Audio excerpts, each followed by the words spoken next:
ओम श्री अनंताय नमः। स्वागत है आप सभी का आपके अपने YouTube चैनल उपासना की उपासना में। आज की वीडियो में आप सुनेंगे अनंत चतुर्दशी व्रत कथा, पूजन विधि और महत्व और व्रत रखने के नियम क्या हैं।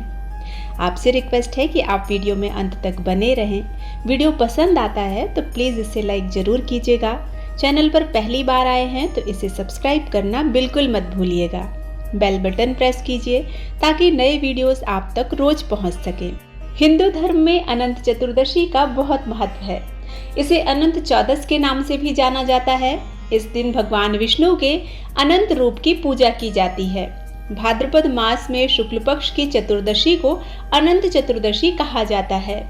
इस दिन व्रत रखने और अनंत सूत्र को बांधने से जीवन की सभी समस्याओं से मुक्ति मिलती है।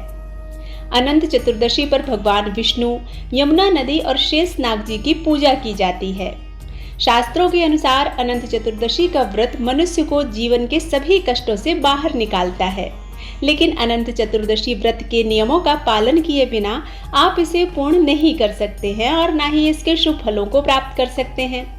अनंत चतुर्दशी का व्रत करने से पहले आपको इस व्रत के नियम जरूर जान लेने चाहिए।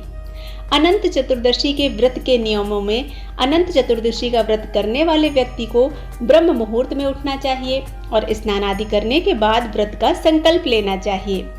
इस दिन भगवान विष्णु, माता यमुना और शेषनाग जी की पूजा की जाती है, इसलिए इनकी पूजा जरूर करना चाहिए। अनंत चतुर्दशी के दिन भगवान विष्णु के साथ कलश के रूप में माता यमुना और दूर्वा के रूप में शेषनाग जी को स्थापित करना चाहिए। इस दिन अनंत सूत्र भी धारण किया जाता है, इसलिए पूजा के समय 14 गांठों वाला अनंत धागा भगवान विष्णु के चरणों में समर्पित करें और इसके बाद इसे धारण करें। अनंत चतुर्दशी के दिन आपको अनंत चतुर्दशी की कथा जरूर सुननी या पढ़नी चाहिए। यदि आपने अनंत चतुर्दशी का व्रत किया है तो आपको इस दिन झूठ बिल्कुल भी नहीं बोलना चाहिए और न ही किसी की निंदा करनी चाहिए। अगर आपने अनंत चतुर्दशी के दिन व्रत किया है तो आपको अनंत धागे को साल भर जरूर बांधना चाहिए। यदि आप ऐसा नहीं कर सकते हैं तो कम से कम 14 दिन तक इस धागे को जरूर बांधकर अपने हाथ में रखें।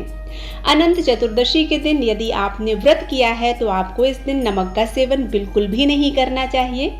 आपको इस दिन मीठा ही भोजन करना चाहिए। इस दिन आपको सिर्फ एक ही समय भोजन करना चाहिए, क्योंकि अनंत चतुर्दशी के व्रत में केवल पारण के समय ही भोजन किया जाता है। अनंत चतुर्दशी के दिन आपको निर्धन व्यक्ति और ब्राह्मणों को भोजन कराकर अपने सामर्थ्य के अनुसार दक्षिणा जरूर देना चाहिए। अनंत चतुर्दशी के दिन प्रातःकाल ब्रह्म मुहूर्त में उठकर दैनिक कार्यक्रमों से निवृत्त होकर स्नान आदि करके स्वच्छ वस्त्र धारण करें। इसके बाद भगवान विष्णु का ध्यान करते हुए व्रत का संकल्प लें और पूजा स्थल पर कलश की स्थापना करें। कलश पर कुश से बने अनंत की स्थापना करें। अगर आप चाहें तो भगवान विष्णु की प्रतिमा भी लगा सकते हैं। अब एक डोरी या धागे में कुमकुम, केसर और हल्दी से रंगकर अनंत सूत्र बना लें, जिसमें 14 गांठें लगाएं। इस सूत्र को भगवान विष्णु को समर्पित करें। अब भगवान विष्णु और अनंत सूत्र की षोडशोपचार विधि से पूजा शुरू करें। पूजन के बाद इस अनंत सूत्र को अपने बाजू पर बांध लें। इस बात का ध्यान रखें कि अनंत सूत्र पुरुष अपने दाएं हाथ पर और महिलाएं बाएं हाथ पर बांधें। ऐसा करने के बाद ब्राह्मणों को भोजन कराएं और सब परिवार प्रसाद ग्रहण करें। आइए अब आप सुनिए अनंत चतुर्दशी व्रत की कथा। पौराणिक कथा के अनुसार महाभारत काल से अनंत चतुर्दशी व्रत की शुरुआत हुई। यह भगवान विष्णु का दिन माना जाता है। अनंत भगवान ने सृष्टि के आरंभ में 14 लोकों तल, अतल, वितल, सुतल, तलातल, रसातल, पाताल, भू भुवः, स्वः जन, तप, सत्य, मह की रचना की थी। इन लोकों का पालन और रक्षा के लिए वह स्वयं भी 14 रूपों में प्रकट हुए थे, जिससे वे अनंत प्रतीत होने लगे। इसलिए अनंत चतुर्दशी का व्रत भगवान विष्णु को प्रसन्न करने और अनंत फल देने वाला माना गया है। मान्यता है कि इस दिन व्रत रखने के साथ साथ यदि कोई व्यक्ति श्री विष्णु सहस्त्र नाम स्तोत्र का पाठ करता है तो उसकी समस्त मनोकामनाएं पूर्ण होती हैं। धन धान्य, सुख संपदा और संतान आदि की कामना से यह व्रत किया जाता है। एक बार महाराज युधिष्ठिर ने राजसूय यज्ञ किया। उस समय यज्ञ मंडप का निर्माण सुंदर तो था ही, अद्भुत भी था। वह यज्ञ मंडप इतना मनोरम था कि वहां जल व थल में कोई भिन्नता प्रतीत नहीं हो रही थी। जल में स्थल तथा स्थल में जल की भांति प्रतीत हो रहा था। बहुत सावधानी करने पर भी बहुत से व्यक्ति उस अद्भुत मंडप में धोखा खा चुके थे। एक बार कहीं से टहलते टहलते दुर्योधन भी उस यज्ञ मंडप में आ गया और एक तालाब को स्थल समझकर उसमें गिर गया। द्रौपदी ने यह देखकर अंधों की संतान अंधी यह कहकर उनका उपहास किया। इससे दुर्योधन चिढ़ गया। यह बात उसके हृदय में बाण के समान लगी। उसके मन में द्वेष उत्पन्न होने लगा और उसने पांडवों से बदला लेने की ठान ली। उसके मस्तिष्क में उस अपमान का बदला लेने के लिए विचार आने लगे। उसने बदला लेने के लिए पांडवों को धूत क्रीड़ा में हराकर उस अपमान का बदला लेने की सोची। उसने पांडवों को जुए में पराजित कर दिया। पराजित होने पर प्रतिज्ञा के अनुसार पांडवों को 12 वर्ष के लिए वनवास भोगना पड़ा। वन में रहते हुए पांडव अनेक कष्ट सहते रहे। एक दिन भगवान कृष्ण जब मिलने आए तब युधिष्ठिर ने उनसे अपना दुख कहा और दुख दूर करने का उपाय पूछा। तब श्री कृष्ण ने कहा, हे युधिष्ठिर, तुम विधि पूर्वक अनंत भगवान का व्रत करो। इससे तुम्हारा सारा संकट दूर हो जाएगा और तुम्हारा खोया राज्य भी पुनः प्राप्त हो जाएगा। इस संदर्भ में श्री कृष्ण ने युधिष्ठिर को एक कथा सुनाई। प्राचीन काल में सुमंत नाम का एक नेक और तपस्वी ब्राह्मण था। उसकी पत्नी का नाम दीक्षा था।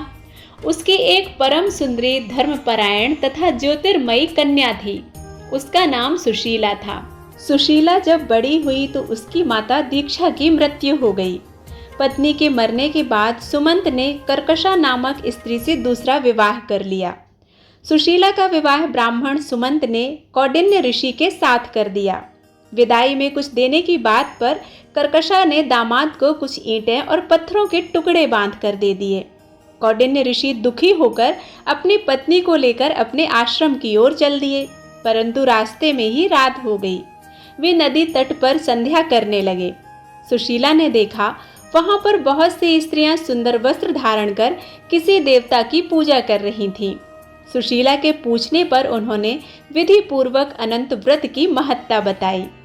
सुशीला ने वहीं उस व्रत का अनुष्ठान किया और 14 गांठों वाला डोरा हाथ में बांधकर ऋषि कौंडिन्य के पास आ गई। कौंडिन्य ने सुशीला से डोरे के बारे में पूछा तो उसने सारी बात बता दी। उन्होंने डोरे को तोड़कर अग्नि में डाल दिया। इससे भगवान अनंत जी का अपमान हुआ। परिणाम स्वरूप ऋषि कौंडिन्य दुखी रहने लगे। उनकी सारी संपत्ति नष्ट हो गई। इस दरिद्रता का उन्होंने अपनी पत्नी से कारण पूछा। तब सुशीला ने अनंत भगवान का डोरा जलाने की बात उनसे कही। पश्चाताप करते हुए ऋषि कौंडिन्य अनंत डोरे की प्राप्ति के लिए वन में चले गए। वन में कई दिनों तक भटकते भटकते निराश होकर एक दिन भूमि पर गिर पड़े।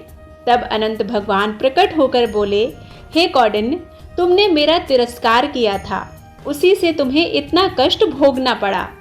तुम दुखी हुए, अब तुमने पश्चाताप किया है, मैं तुमसे प्रसन्न हूँ। अब तुम घर जाकर विधि पूर्वक अनंत व्रत करो। 14 वर्ष पर्यंत व्रत करने से तुम्हारा दुख दूर हो जाएगा। तुम धन धान्य से संपन्न हो जाओगे। कौंडिन्य ने वैसा ही किया और उन्हें सारे क्लेशों से मुक्ति मिल गई। श्री कृष्ण की आज्ञा से युधिष्ठिर ने भी अनंत भगवान का व्रत किया, जिसके प्रभाव से पांडव महाभारत के युद्ध में विजयी हुए और चिरकाल तक राज्य करते रहे। बोलो अनंत भगवान की जय। उम्मीद है कि आज का वीडियो आप सभी को पसंद आया होगा। वीडियो पसंद आता है तो लाइक करके चैनल को सब्सक्राइब करना बिल्कुल मत भूलिएगा। मिलती हूँ एक नए वीडियो के साथ, तब तक के लिए ओम नमः शिवाय।